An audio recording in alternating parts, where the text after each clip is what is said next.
Good morning to everybody who's listening in to this podcast episode today. We've gone with a complete change from our usual schedule. We're extremely lucky to have Mr. Amir Tamer, who is currently living in Gaza City in Gaza, and he has very kindly agreed to come on our podcast with us today and to talk a little bit informally about his experiences throughout his life, but especially over the last few years. So, Mr. Tamer, please, first of all, welcome. Thank you for doing this. And if you could tell us a little bit about yourself, your age, where you live, etc. Thank you. So thank you for guessing me. And my name is Amir Tamer, and I live in Gaza City. I'm 21 years old, and I'm currently studying in the university. So this is my basic informations. I try to study, and I live alone here in Gaza. My parents and my whole family, immediate family, traveled before the war, and we are not together. Okay. And what is it that you're studying at university? I'm studying software engineering. And which university are you at? In Al-Azhar University in Gaza Strip. Right. Okay. And is Al-Azhar University, is it still functioning well, or has it been damaged during the war? It's actually damaged very much, and the buildings are turned out to a rubble. So we're studying through online. Right. Okay. So does any part of the university itself still exist, or does it only exist online now? There's a buildings that still exist, but we don't study in the university because there is some trouble. So not all students can reach to the university because they live in their tents more far out the university. So they prefer to study online. So all students can study. Great. Okay. So already, obviously, it's so obvious that every aspect of your life will be affected by what's happened over the last 3 years. If you could tell me, let's start before that. If you could tell me what it has been like for you growing up in the Strip, growing up as a young man who is now 21, what life has been like living in Gaza. It's actually a hard thing to express, and to being a young man in Gaza Strip is such a difficult thing because the childhood is lost, completely lost. Since I was a child, I lived 5 wars, and I'm right now 21. I entered this war when my age was 18. I'm right now 21. So all my life as a young man is trouble, is suffering. Try to solve everything by yourself, and many things that's hard to live actually. And have you ever lived outside of Gaza? No, I didn't travel outside of Gaza until now. Have you ever left Gaza at all, ever? Never. I didn't live to Gaza. Never. Okay. So the only life you know is within Gaza Strip. Yeah, all life I know is the suffering, the trouble, the war, the bombing, the foodless, waterless. That's all. And do you live in Gaza City? Is that right? Yes, in the middle of Gaza City. Which district do you live in? It's in a neighborhood called Al-Deraj. It's in the west of Gaza. Called Al-Deraj. Yeah. Okay. And it's right in the center. Yeah, in the west of the center. Okay. And has your neighborhood been damaged during the war? Yes, it's damaged very well. I'm sorry, it's damaged very much. So my neighborhood turned onto a rubble. I don't know if I can show you the rubbles here. It's outside my window, and all the streets is completely a rubble. So unfortunately, it's damaged very much, and many memories has and lost with these rubbles. If you can show us, that would be great. If not, as discussed, we can do a separate video as well. But if you're able to show us at the moment, that would be useful. If not, don't worry. Right, I will try. I hope that the light will let me to do this. So there will be some children's right now. The children's, I don't know if it's completely, you see this rubble? Is it clear? Yes, I can see very clearly. Yeah. This is the rubble, and this is 2 buildings are damaged and bombing. The last enter and bombing these buildings. And as you see, the children's get out from this tents where they try to learn. So they learn in the tents right now. And I can hear a lot of children in the background. So And we know that a large percentage of the population in Gaza are under the age of 21. It sounds as though in your neighborhood there are many children. Yes, it's they gathering in this school. This school, by the way, was a school and it's damaged, completely damaged. So they built a tent in order to try to teach the children's their curriculum. Okay. In the UK at the moment, we have been led to believe, or some of us believe, that there is a ceasefire in Gaza. But then sometimes, obviously, we hear reports that that is not the case, that very much the bombing or the killing is continuing, and that large numbers of people have died after, quote, the ceasefire. How have you found that? Is that the case, or what's been happening, say, over this last few months? Actually, the case is not ceasefire at all. Until before an hour from calling you, I hear the bomb here, and every single day there is a dead people, there is a bombing, there is like so many trouble things. So it's not at all ceasefire. This what they try to share to the world, but it's not the real. It's not the life here in Gaza. It's at all not the real, because they try to kill, they try to bomb, they try to more damage, they try to close the border. So not any food come in, and not any water, not any supplies enter to a Gaza Strip. Okay. And do you have access to water where you live? Yes, but it's hard. It's hard. The normal water and the one that we drink, it's hard to reach. So there is a bus, have the water, come to our streets, and we stand, try to fill our gallons and our tanks by this water. So it's not easy. It's hard, and it's hard to reach. Okay. So a bus comes around the neighborhoods and it provides water for people to drink. How about for things like cooking or for washing? Are you able to do that? Also, yes, but it's hard. Everything is hard to do. Like, for example, if we want to talk about the cooking, we cook, but there is no gas. We fire the wood and we cook on this. So there is no gas. It's hard. We damaged from our chest by breathing these smokes. All right. So it's hard, actually. There is no gas. And to wash something, or to taking a shower every single day, it's even hard, because there is a water list. So you have to save your water, because it's hard to reach. So you have to save this water the many days as you can. Obviously, some of these questions will be difficult. And if you don't feel comfortable, you tell me. But I'm going to ask, does any members of your family, have they been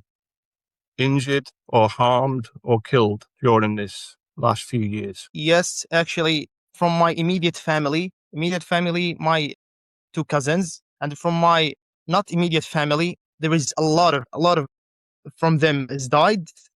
So approximately, if I didn't wrong, above than 100 from not my immediate family. From my immediate family, there is two cousins, and there is one that is lost. We don't know if he is a dead, if he's a prisoner. We didn't know anything about him. He was trying to reach us and to get back to his home, and he lost completely in the road. Until now, we didn't know anything about him. And you mentioned that currently you live on your own in Gaza City. And how long have you lived on your own there? From the beginning of war. My family actually traveled before the war, approximately by 1 to 2 months. And the plan was to go after them, but the war has come, and I lived completely with myself. This is 3 years. So from the beginning of the war. When you say your family, do you mean mother, father, brothers, sisters? They've all left? Yes. My parents and my brothers and sister. Okay. And they left before the war? Yes. So obviously, I'm guessing they must be very concerned about you remaining in Gaza City. Yeah. They were call me every single day, try to message me when the signal or it's cut from the phones. They more concerned about me. So they are trying to get me out of Gaza Strip, but the borders are closed, and it's hard actually to travel from Gaza right now. And whereabouts is your family at the moment? They live in the West Bank right now. Okay. Yeah. That must be very, very difficult for everybody, obviously. That must be terrible. As a parent myself, with a child who's only 2 years younger than you, I find that very difficult to imagine. Yes. Now, I'd like to go back a little bit further now. And you mentioned about your childhood. Okay. Yeah. You've always lived in Gaza, but have you always lived in Gaza City itself? Yeah, I didn't live in Gaza City. Okay. And in your life so far, there have been, did you say four different conflicts, 4 different wars? Yes, I lived 4 wars, and this is the fifth one. In 2008, 2011, 2014, and 2018, and 2021, and this is the last one. So all my childhood was in a war and in a concerns, worrying, fearing, all of this. And how old were you when during the first war? I was in the KG2, so my old was like 4, I think 4, or between 4 and 3, something like this. And do you remember it? Yes, I remember the moment that they bring us and put us in a bus and they bring us to our homes, and I wasn't like realize anything. I wasn't understand anything. There was smoking up and bombing and like drones above us, and it was a viewing day. And how did your teachers or parents, how did they explain what was going on to you? So first of all, my mom hugs me and she told me that everything gonna be okay. And I didn't actually ask her because I feel safe with my mom. So she tried to explain that everything gonna be okay. It's like playing. They are playing. It's a lie. It's a popular lie here. We say to the child one here that it's a playing. All these towns is a playing. And how old were you when it dawned on you that it wasn't a game, that it wasn't playing? Not so far. Like in the second war, I was 8, and I start to realize the fact we are living, and I start to understand where we are and who do we face and what's the complexity that we are living. So it's not so far. And how did you learn then about what it meant to be in the war? Like, as in what it was about, why, who the enemy was, why you're in this situation in the first place. Obviously, as a child goes through development, those things come to mind. If you can, I'd be really interested if you could tell me about that. How your consciousness dawned about the situation. So every single one here start to understand the situation and the complexity of the situation from his own view. But we all here agree that there is such one enemy that take our lands, right? And there's nothing we do except we demand and we want our land to live in peace like anyone in this earth. So when you realize this, you understand that all the world like leave us alone. So we have to figure it out alone. It's like right now, no one care about us. The bombing is still missing your love still. So this you understand that you are facing. I'm sorry for this war, but it's a savage occupation. And how old were you when somebody explained to you about the situation that you're in? Let me ask you an associated question. Are your family originally from the Strip, or were they refugees following 1948 or 1956 or any further time after that? Yes. So my mom and my family from mom's side is a refugee from 1984, and my family from my father's side they are immediately from here, originally from Gaza City. Okay, but your mum's family said 1984. Do you mean 1948? Yeah. Yes. 48. Yes. Okay. And whereabouts in the country were your mum's family from prior to 1948? They are from city called Al-Fallujah. Al-Fallujah. And whereabouts is that now? I didn't know actually what's the name of this city, but it's right now from a side.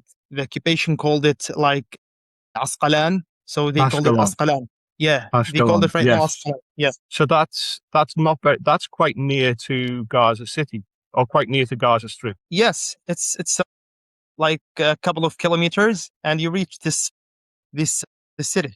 This my grandparents' city. Okay.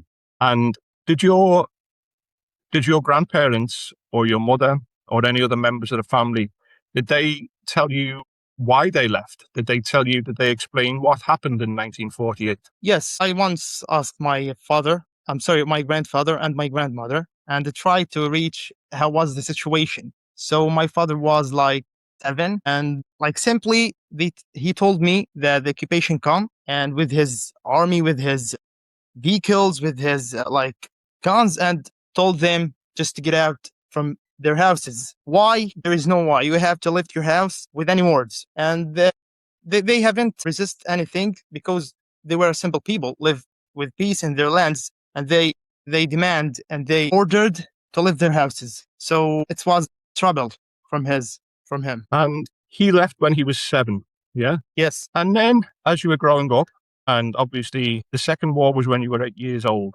at what age were you when you realized that your grandparents and your mother's family and many of the people you live with, they were from a different place within, when did you find that out? When did you find out the reality of like, wait a minute, we're here because of what's happened? It's actually in the beginning of my life, in the beginning of my age. So like we told this from the like 6 or 7 years old. So you try to understand. They told you that you are not original from here. You are left before like 15 or 60 years old from your original city. So we understand this more like in the 6 or 7 years old. And did your family talk about it much? Yes, yes, they explain to us from where we are originally, what's happening, and where we are right now in the plan and the map. So every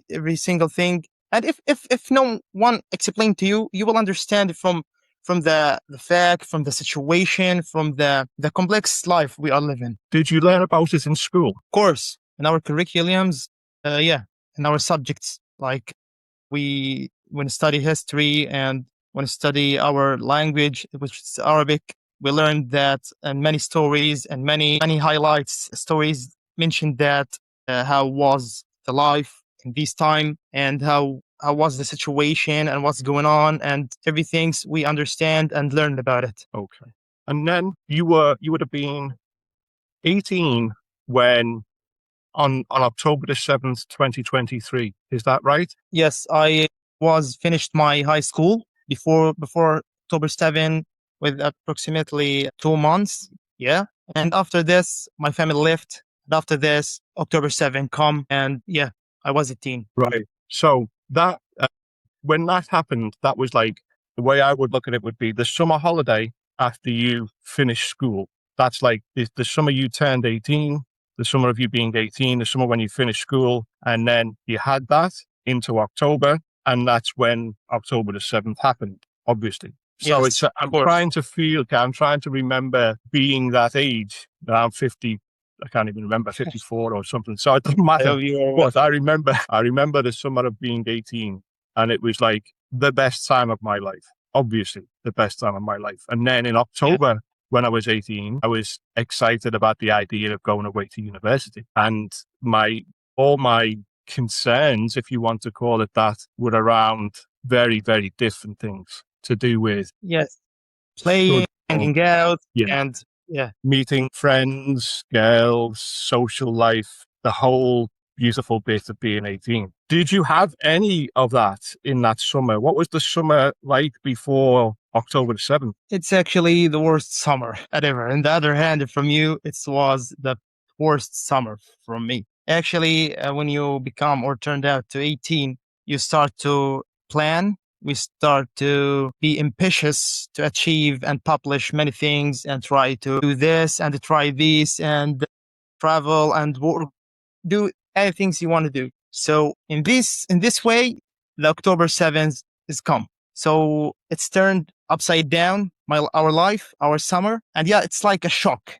it's like something take you from the childhood and from being a young man to a person who have and must to take his responsibility, and not just upon himself, no, but the people around you, your immediate family, or the people you are lived in. And the situation, how it was. It's pick you from the childhood to a person who have to take responsibility. So yeah, we are right now. We don't have the childhood ever and it's forever won't come back. Yeah. So all of your university career, all of your university life has been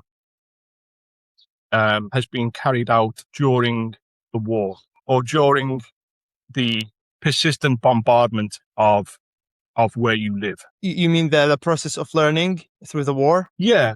What I mean is, for example, when I or my daughters go to university, as well as learning, there's a social aspect. You meet with friends, you live away from home sometimes, that type of thing. Okay. Yeah. But obviously, for you, the semester that started your first year of university would have been, that's when the war began. So my point is, what has it been like to be a student for the last 3 years in the University of Al-Azhar? Al-Azhar, yeah. Yeah, it's Al-Azhar. It's actually, the last 2 years was just not to have a normal process of learning. It was just, all right, man, the plan is turned out and it's upside down. You have just to try to learn anything you can learn. Try to make achievement. Try to like just walk in this way. It's not a normal learning. It's not a normal life as a student who learning in the universities. So it's just learn as much as you can, because in any minute, in any time, maybe this, and we mentioned that the ceasefire is not a real ceasefire. So in any minute, the war maybe come back. So we have to learn as much as we can. And how about the social aspect of life and the social aspect of university life? When, people, they join different societies, they think about possibly traveling abroad, they think about, friends and groups of friends. How has that been? Has that been possible? No, actually, travel abroad is not possible at all. A lot of students, as me, I by the way, I will tell you information about me right now. I have a conditional offer from Goldsmith University of London right now. Yeah. So the condition is to have the IELTS test, and I'm working hard to have the IELTS test in the from here to a month. But the problem is I didn't know how would I travel outside Gaza. I don't know if the university gonna like ask to the authorities or the persons who are responsible about the borders to bring me out of Gaza. So this is one of the situations as me. And many students actually have scholarships and has offers, and no one can travel abroad or try to reach anything. And your family left to go to the West Bank before October the 7th. Remind me, why did they do that? Was there a reason why they did that, or was it just to visit other family? Or it wasn't just a visit. It was like they try to live there, because approximately it's right now the same. But before the war, approximately the West Bank was have a better life, I can say, from Gaza City. So they try to make our life more better. So they traveled, and because I hold an ID, so they like make me another or a separate application. So this is why I can't reach them or travel after them. because you have a different ID, you have a different identification card. Yes, they consider this like this is a separate application. Can you explain what that means? Because we don't really understand here. If your family are able to travel to the West Bank, but you're not because of something to do with ID. Yeah. If you So could explain. my father and my mother is the parent, and they have this.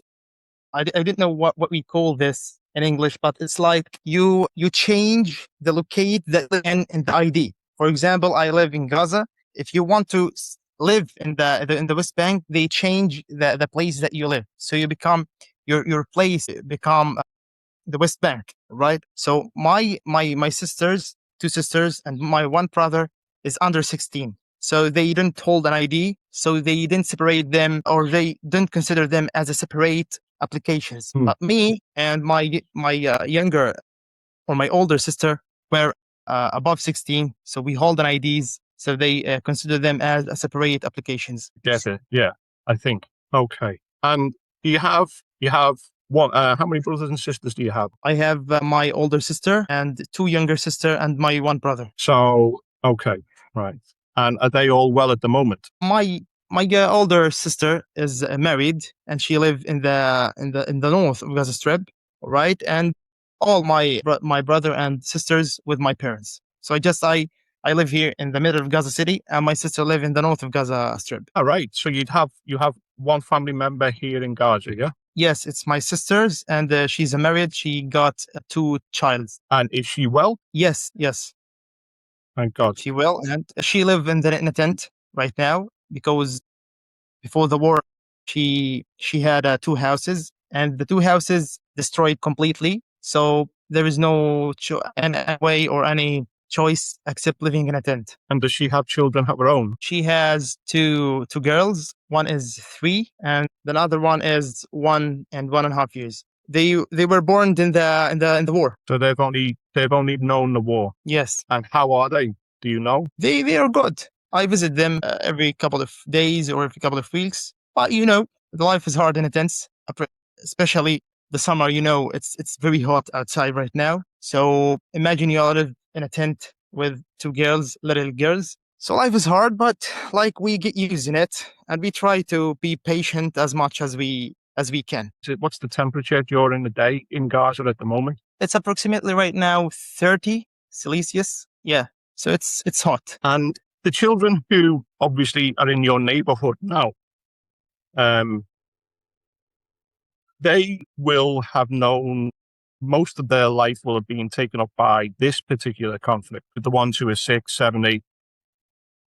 Yeah.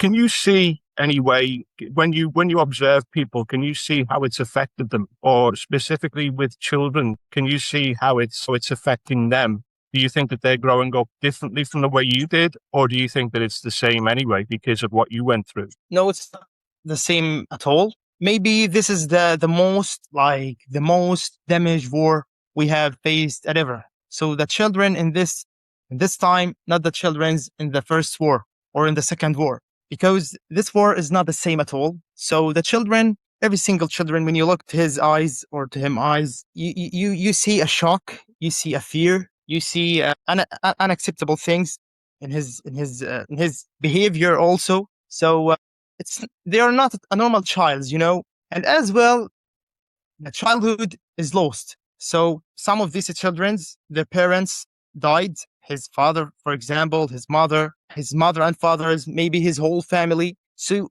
the life put him in the space that you have to take responsibility for yourself or for your sister, your brother. So they are like a young man, right? When he's like 7 or 6, you look to him, you see he's a young man. The life enforced him to do this. So it's difficult childhood, actually. They have a childhood difficult more than us. And you feel that affects children's behavior, obviously. Yes, of course. When you have a shock you have a fear, you see the scenes that no person or not any human can accept this or can process this in their mind. Imagine that this child see it by his or live it actually. Some child we brought them from under the rubble. So imagine this child, how life will be to him. Of course, yeah. And you mentioned that you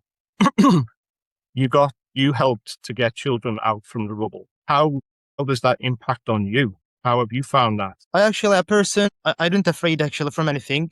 I don't know if the life or the situation in Gaza learned me this, but some people here, not the majority of them, but some of them feared to go after the bombing, to the rubble, try to help the people. But I feel like I imagine myself instead of him.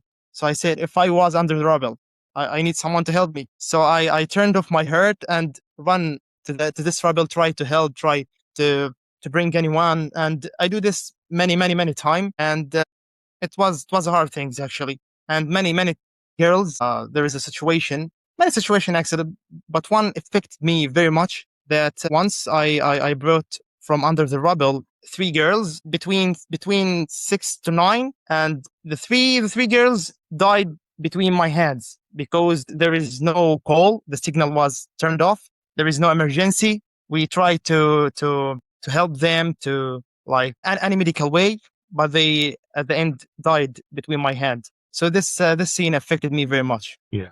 I can imagine it must. Where is the nearest hospital to where you live? Which hospital It's is nearest to your house? it's not far. It's Al-Ma'madani. I maybe you heard about it. It's Al-Ma'madani Hospital. Al-Mamadani. Yeah, And if you remember at the first of the war, they bombing a hospital and died in the in one bombing approximately 300 persons. I don't know if you remember this hospital. that was in the first week of the war, yeah? Yeah. And just bear with me a moment. Because I may know Yes. it we may know it by a different name. Al-Ma'madani. Al-Mamadan. It's Al-Ma'madani. It's actually was a church before the war. Yeah, you maybe know it. Maybe. Just bear with me a second. Yeah. So in the center of the hospital there is a church, and the church unfortunately turned out to a place they secure, and they try to help in a medicine way the persons. Yes, we know it as Al-Ali. Al-Ali. It's another name, Al-Ahl Al-Arabi. Yes, that's how we know it. So that's Yeah. the nearest one to your home. And that was Yes. on October the 17th that was hit. And that killed, approximately, well, over 300 people. So that's the nearest hospital to your home. Yes, it was the Baptist hospital. That's, of course, right. Yes. Sorry, I just didn't know what Al-Mamandani was. So obviously, I mean, it must have been very badly damaged, both during that initial assault and also since then, presumably. So is it actually functioning as a hospital? I mean, is it able to take in people that you've managed to get out of the rubble? Are you able to get them to the hospital? So it's actually different from period to period in the war. The hospital was work normally in periods of war, and in another period was completely closed, and the occupation called us to get out from this school, this hospital, and they the crew of the doctors and all people there left this hospital. So yeah, it's period, it's work, period is closed. So it wasn't like work in the whole days of the war. Yeah. Okay. And so for people who are like sick in other ways, not necessarily even injured as a result of the war, but all the usual sort of illnesses that people suffer, like diabetes or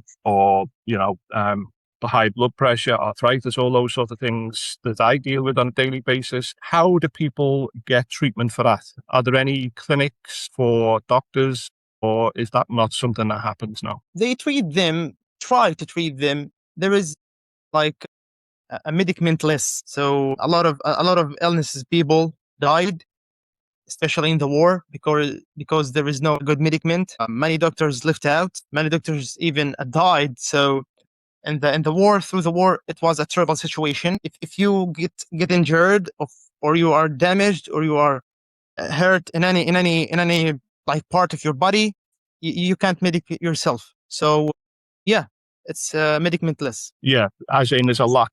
I think what we would say would be that there's a lack of medication. There isn't enough Yes. medication. Yeah, lack of And supplies, medical supplies. Yeah. that's obviously because they can't get through. They can't get through the border. Yes, of course. The borders are closed, so it's closed. Nothing. They don't put in their eyes the illnesses people, or the people are hungry, or through the famine they still close the border. So we speak about occupation that want to really kill us, want to make a real genocide. And during the era that we know about, obviously the information that we get is limited because foreign journalists are not allowed in to the Gaza Strip, and also information from journalists who live in the Gaza Strip is limited by the fact that so many of them have been killed by the IDF. So we don't know 100%, but we knew that food was limited and we learned that people were starving. Is that something you have experience of? Can you tell me more about that from what it was like when you were living there, or as for somebody who's living there? I live in the famine with myself, so I didn't just see it or listen to news about it. I lived the two famine. I didn't live to the south of Gaza Strip. You know, the north was all the bombing, all the like try to close the borders in the south. I still in the south. I lived three famines, one in the February 2024 and two famines in 2025. And you know, the buses or the trucks that bring the floor. I was go with the people to try to bring the floor, and it was completely like a play or a game of how they killed the people. So they shot with their guns to us, and if you died, you died. So it was another story, another topic there. It's another life, you know. So it's hard actually, and yes, the journalist couldn't try to share or couldn't able to share the news because they were killed, they were murdered, they were like didn't figure or handle out how to share this news. And where was it that you would go to get flour or food? Yeah, we tried to bring the flour from the north of Gaza Strip, called Zikim. Zakim. So food would get in, or a limited amount of food would get in through the border at which crossing would that be? In the north, Zakim. In the north, Zikim, and in the south was two crossroad, which is one called Miraj and another one called Karam Abu Salim. So Karam Abu Salim was closed, so there was just two cross borders. One's Miraj, and the second one is Zikim. One in the north and one in the south. And in every single place, it was a game of die. So yeah. And you mentioned that the trucks would come in, but they would be under Israeli guard. They'd be guarded by, or the IDF would be controlling the trucks coming in. And then you say that when people would go to try and get flour or other supplies, you would be shot. Yes. So we go before the time of the trucks come, and we still waiting until they come in. And through this period before the trucks come in, they try to shoot us with many aimos, yeah. And we hide before we hide in the mountains, we hide in the any rubble beside it, between every single like rubble or rocks. Try to hide from them, and when the trucks come, they shoot with a crazy way. You know, I don't know why do this, but they shoot, and when you run, if anyone died in front of you, you can't help them. You can't even bring him from the land, because if you try to help him, you will shoot also and fall next to him. So it was a real genocide there. And why were they shooting at people when the food came in? We didn't know. Maybe they don't want us to live. Try to have the minimum supplies to any human. We talk about the bread. We talk about canned food. We didn't know why. We like, and they know very well that we are just want to come here to bring our food and get back to our houses. So or tents. So that was actually trouble. And yeah, many persons I knew died there. What we hear is that, for example, that the IDF would open fire on people trying to get food because they felt that they were a threat to their own safety. That's one of the things that would be said. Is that the case or not? It's completely a big lie, actually. We're just a normal human, a normal civilians. Just the borders are closed. We live in a famine. There is behind us children's and kids. We try to bring the food to them. So in which threatened that you are talking about? And do you know that we are run in an open area, so you can kill us in any way. So in any threatened you speak. And we still in our lands, or we still in our areas, if I could say this, until the trucks come in. So there is no threatened at all. It was a big lie in order to cover their killing in front of the journalism and the news and the world news. The other thing that was said is that food was limited to people, that they limited the amount of food that was allowed in to the strip because they felt that Hamas were able to get the food and then sell it to create revenue for terrorism. That would be the other theory that was put. And so therefore they wouldn't allow food in. That was the rationale behind the famine. Do you think there's any truth in that? Is that something that happened? No, this is not what happened. Even you can answer this question when you think about that the food was in by the trucks. Originally, there was a lake in the trucks. So the people there was approximately 10 to 15,000 persons. And they are entered like 20, 25 trucks. So even this didn't like enough for the people there. So how do you convince me that Hamas take this food or this supplies to sell it? So many times I go there and I go back to my house with anything because there is a lot of persons. And this is a big lie also, even to cover their acting, their doing, their to have like to making a satisfy from the world to the acting of the famine. And the other thing that we were told in the UK is that quite often we were told that there is no famine, or that the amount of food that's being let in to the strip is perfectly fine and okay for a population, and they would work out how many calories per day.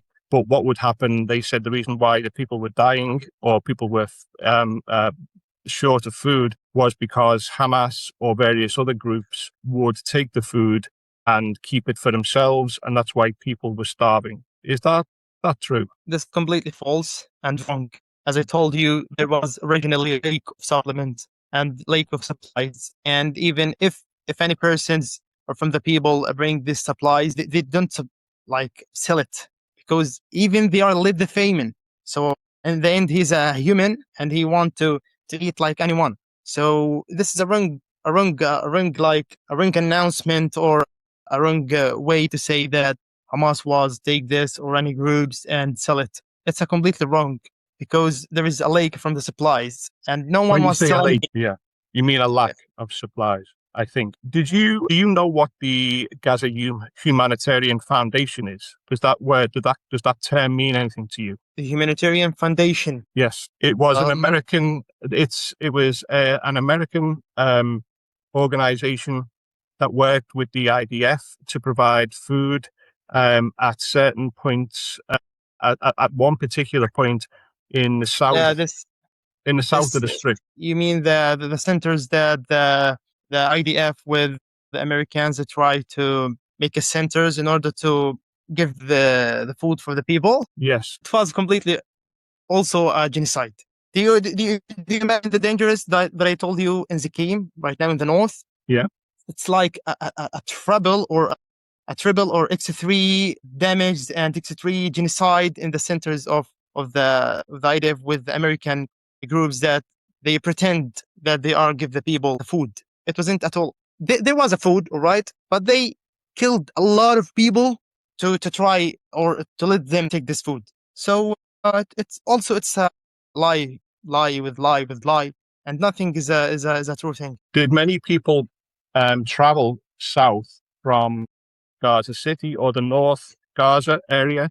Did many people travel south towards Rafah to be nearer to these food distribution points? Yeah, a lot of people actually. They are afraid of their children's, afraid of themselves and their souls. So they go and they travel to the south, all right? And in the first of war, the south was in a peace way, but it's nearly become like worse than the north. And it was a big lie. The IDF told us, go to the south, there is food there is a water, there's everything, there is all the human needs there. And it was a big lie. It was just true in the first month, and it was a big lie. It's turned out to a killing, to a bombing, to a lack of food, and it's turned out like the north. So the people who traveled from the north to the south to be nearer to the food distribution Gaza Humanitarian Fund sites in the south, were they then able to get food and then come back to the north of Gaza, or was that just once you get there, you have to stay there and you're not allowed back to where you lived? Yeah, this was the situation. Once you get there, you couldn't go back. And as I mentioned in the first of this dialogue, my cousin was tried to get back to us and to try to go from the south to the north here to get back to his house, but he lost. We didn't know if he was if he take as a prisoner or he is killed. So if you want to go to the south, it's go without back. You just go. You can't go back. And yeah, and there is a huge percent of population there in the south because there was like 1,002,000 persons there. And have those people been able to get back to where they lived in the north of Gaza now or not? They are able, but there is, everything is a rubble here in the north. So they stay in the south. Like a minimum percent of them try to live or try to adapt with the situation in the north. Because as you know, like as I showed you before, the rubble all the streets, all the areas is like a rubble. So he don't know where to live except in a tent. So it's same right now in the south or in the north because the whole strip is a huge big of rubble. And what are the tents like? The places where the people live in tents. What's it like when it comes to things like toilet, being able to like go to the toilet or get a wash or get water to bathe your children or get water to make food for your children or to drink? How is that? It's actually they do the simple way.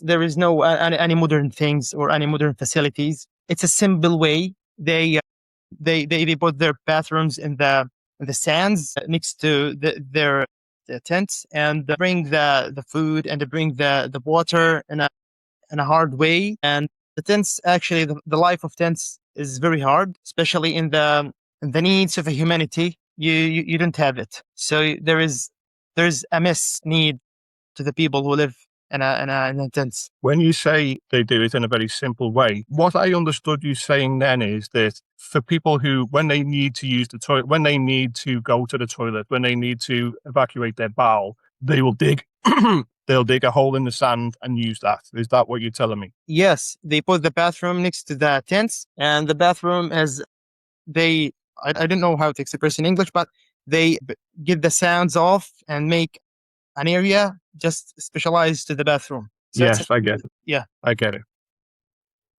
What we see or what we hear a little bit is that there has been a problem with things like rats and with illness and with lice and disease in the tent villages, say, which obviously there would be, given what you've told me. But has that been your experience? I didn't live actually in a tent. I sleep in a tent and live in a tent, but not as always because I this house is like I live in a building. All right, it's damaged from the second and the third floor. So I'm right now live in a top of this building. So yeah, I haven't like You don't know. had the experience very much. Of course. When it comes to, say, even living in a building like where you are, okay, obviously, I'm guessing that things like the lift doesn't work or the elevator doesn't work or how, people who are disabled now where you live, people who are disabled in the area where you live, how do they manage? How do they get by? Because obviously, you showed me out of the window and there's just, there's no road, it's just rubble and it'd be difficult even if you were able-bodied.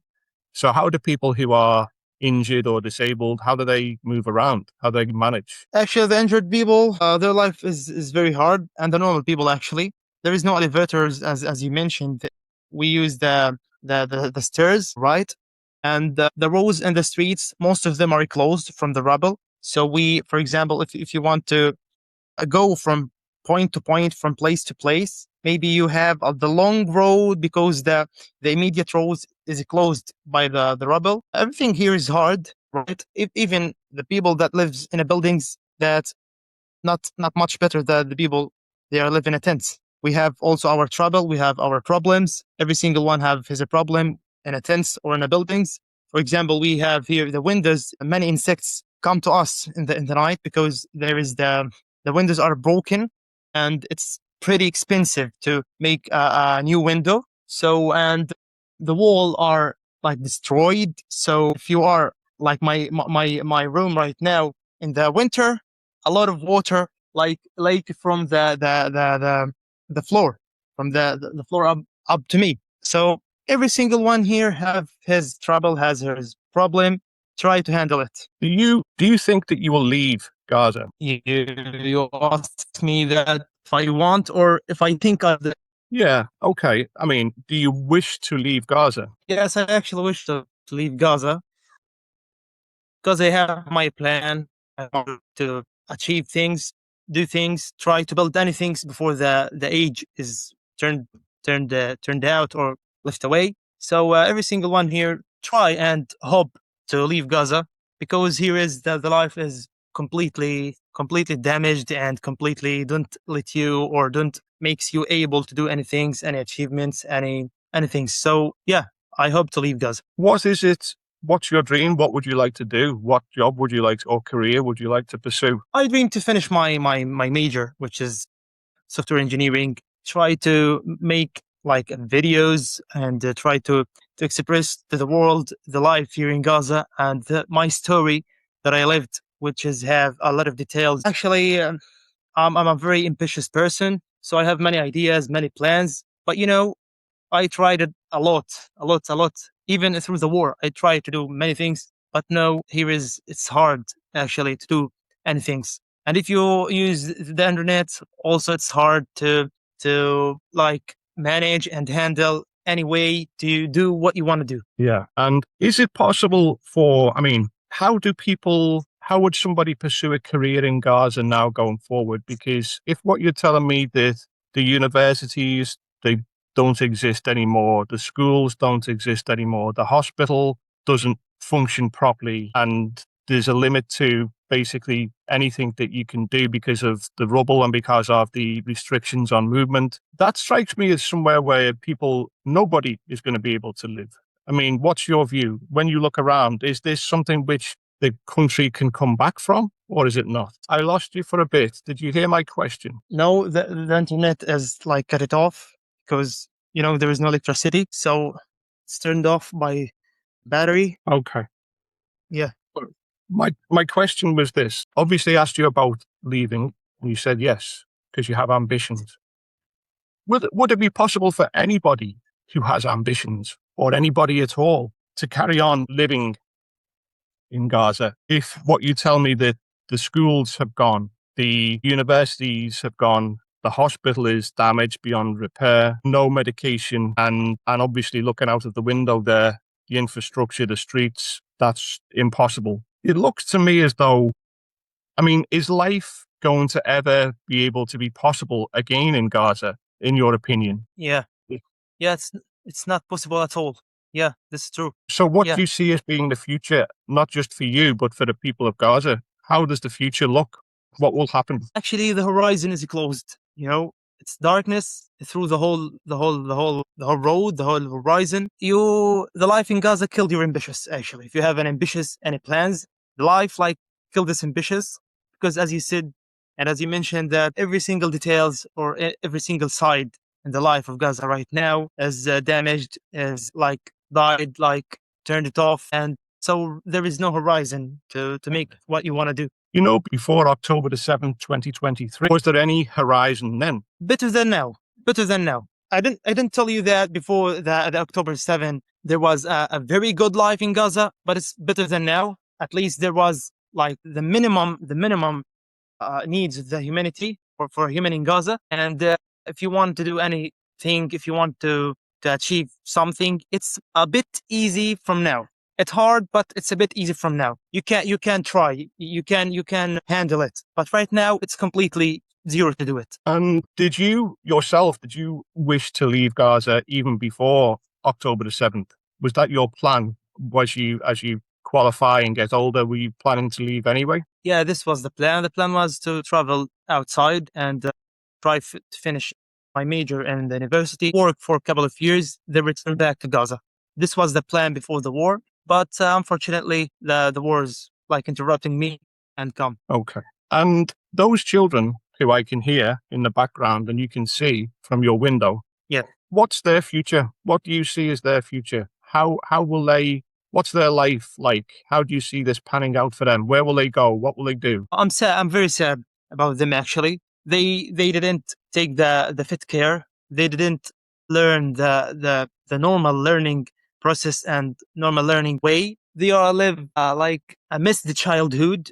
There's some parts that are missed. Some of them, as I mentioned, members of their family have been dying. So I'm very sad to these children's. The horizon also closed in front of their faces. And so for somebody of that generation with ambition, what Of would course, they do? of course, yeah, yeah. We are have disadvantages here in Gaza. Actually, after all I said, if you meet any person here in Gaza, any woman, man, young man, a child, and to speak with him, you see the ambitious. You see how is he want to change his life. He are still hoping to to try to handle the situation in Gaza. Okay.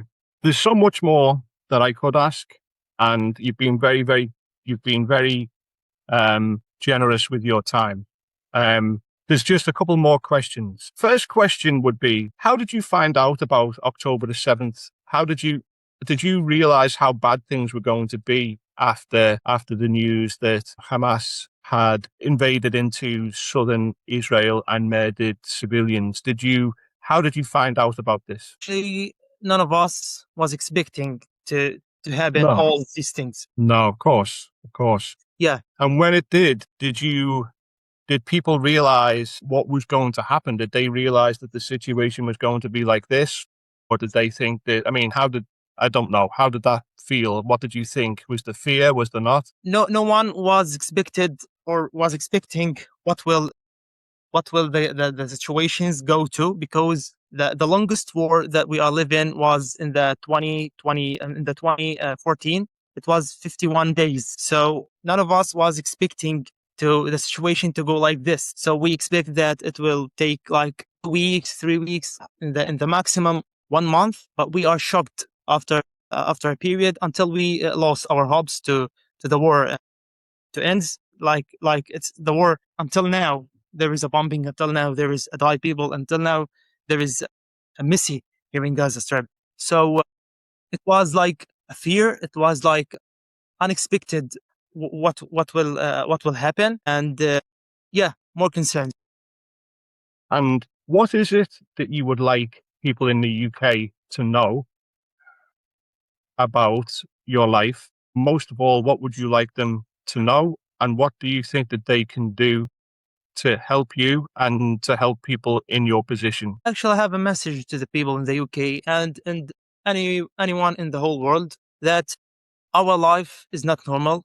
The ceasefire is a big lie, and the bombing is still going on. The lack of food and of water is still going on, and we're still suffering. We hope that the people in the whole of the world and in the UK try to help us in any way, try to help the children, try to help anyone here in Gaza Strip to live, to complete his life, to complete his process, because we don't have any hope actually, except the persons who really want to help us in these hard situations. Who is there who can help?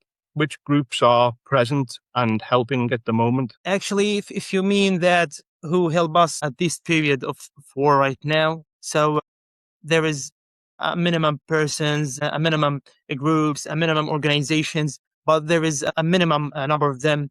They couldn't cover the of the humanity here in Gaza and the humans here needs, because there is a lot of like big population. And then finally, how do you get the strength to carry on? Do you have any sort of social life with friends? And do you have any coping mechanisms, or what is it that makes you resilient enough to carry on? As I told you, we have a big hope that one day the life will give us a smile. We don't know. We wait for something to change. We hope that the next day will be more better. The next day will be good. So yeah, we have just the hope. We don't have anything except our hope that life will change and will give us a smile. And do you get to meet other people your age? Yes, I have. And do they think about leaving too? Some of them try to leave, yes. Some of them, they want to complete their life here because they want to stay with their family. And it's different between person to person. His vision to the life here in Gaza, his like responsibilities with families. Some of them, they are the responsible for the family after he lost his mom or his father. So it's complex situation between person to person here in Gaza. Okay. Well, Amir, I thank you so much for your time. You've been very generous with it. And I think that this has been one of the most interesting conversations that I've had. We thank you. And what we'll do now is we hope that everybody who's listening will be able to take heed of this. We will put some information in this about how they can help people in Gaza and you specifically on a more practical level with the notes of this podcast. Yes. Thank you, Mr. Bryan. I appreciate your efforts actually and your efforts to declare to the people the situation here in Gaza. Thank you, Amir. I'm going to go. Bye-bye.